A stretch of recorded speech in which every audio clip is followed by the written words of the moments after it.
আসসালামু আলাইকুম সুপ্রিয় শ্রোতা, আশা করি আপনারা সকলে ভালো ও সুস্থ আছেন।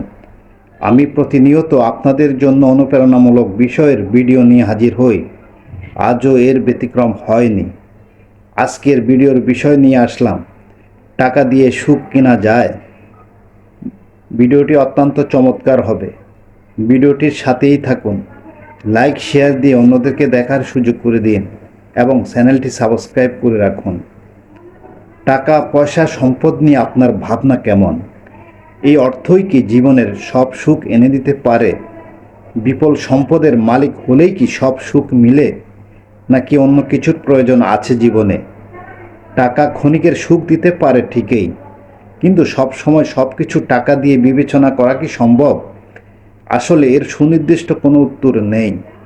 গবেষকেরা মনে করেন, আমরা কিভাবে আমাদের অর্থ ব্যয় করব বা করছি তা সুখের ধারণার উপর একটা বড় প্রভাব ফেলে।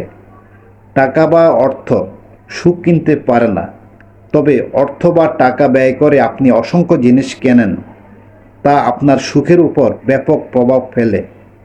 আসলে সুখকে পাশে রেখে আমরা অর্থ দিয়ে কিছু কিনি না, বরং আমরা আমাদের সুখকে পণ্যের মধ্যে স্থানান্তর করতেই অর্থ ব্যয় করি। টাকা সুখ আনতে পারে, তবে এই অর্থনীতির ধারণায় সম্পদ সীমাবদ্ধ। বিভিন্নভাবে স্থানান্তরের মাধ্যমে এই সম্পদের ভারসাম্য হয়। তাই সীমাবদ্ধ অর্থ দিয়ে কিভাবে সর্বোচ্চ আত্মিক শান্তি অর্জন করা সম্ভব?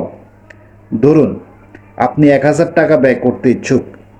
এই টাকা দিয়ে আপনি একটি ভালো সিনেমার টিকিট কিনতে পারেন, আবার একটা নতুন জামাও কিনতে পারেন। এখন এই দুইটি জিনিসের মধ্যে কোনটা আপনাকে বেশি সুখী করবে?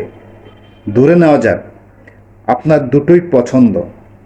গবেষণায় উঠে এসেছে যে তা হলো একই পরিমাণ অর্থ দিয়ে কোনো অভিজ্ঞতা কেনা কোনো বস্তু বা পণ্য কেনার চেয়ে বেশি আনন্দের।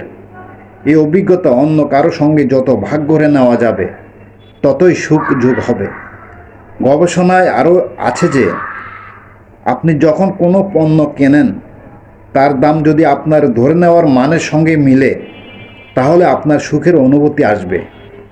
উদাহরণস্বরূপ বলা যায়, আপনি পরিবারের সাথে সময় কাটাতে চান।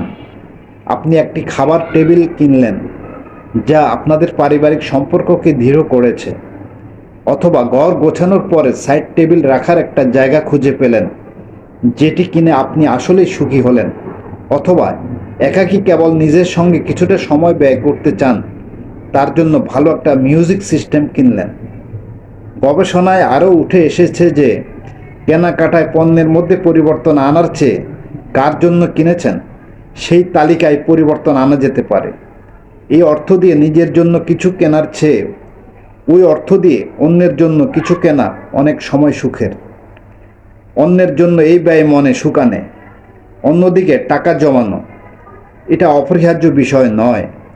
বর্তমান ভোগকে সরিয়ে রেখে টাকা জমিয়ে রাখা বিষয়টি খুব বেশি সুখকর নয়। গবেষণায় বলে, সঞ্চয় অর্থ যখন হাতে থাকে তখন তা মানুষকে সুখী করে তোলে। ঋণে জর্জরিত থাকা ভয়াবহ মানসিক কষ্টের বিষয়। এই ঋণের ওষুধ বলা যেতে পারে সঞ্চয়কে। জীবনে বাড়তি সুখ যোগ করে সঞ্চিত টাকা। আলোচনার থেকে এইটুকু বলা যায় যে অর্থ ব্যয় করে কতটুকু সুখ কেনা যাবে তা নির্ভর করবে গ্রাহকের উপরেই। সে যদি তার অর্থ ব্যয় করে সুখ অনুভব করে, তবে তা তার জন্য সুখই, এতে কোনো ভুল নেই। তবে ব্যয় যখন আমাদের ব্যক্তিত্ব সামর্থ্যের সঙ্গে মানানসই হয়, তখন অর্থ দিয়ে সুখ কেনা সম্ভব হয়। আজ এ পর্যন্ত। আপনারা ভালো থাকুন, সুস্থ থাকুন। ভিডিওটি লাইক শেয়ার দিয়ে ভিডিওটির সাথেই থাকুন এবং আমার চ্যানেলটি অবশ্যই সাবস্ক্রাইব করুন। ধন্যবাদ।